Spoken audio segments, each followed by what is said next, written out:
আগে এই ভিডিওটা দেখুন, बेटी को 30,000 की फिक्स डिपॉजिट FD दी जाएगी। यह भारत के इतिहास में पहली बार ऐसा होने जा रहा है कि किसी मंदिर की दान पेटी में आने वाली चढ़ावा से बेटियों का घर बसा। হ্যাঁ, ঠিক দেখেছেন। এটা হচ্ছে মধ্যপ্রদেশের বাগেশ্বর ধাম।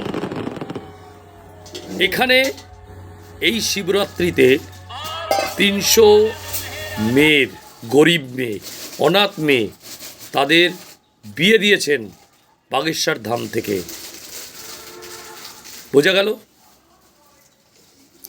এই বাগেশ্বর ধামে যে দান পয়সা আসে, সেই পয়সা দিয়ে 300 মেয়ের বিয়ে দিল।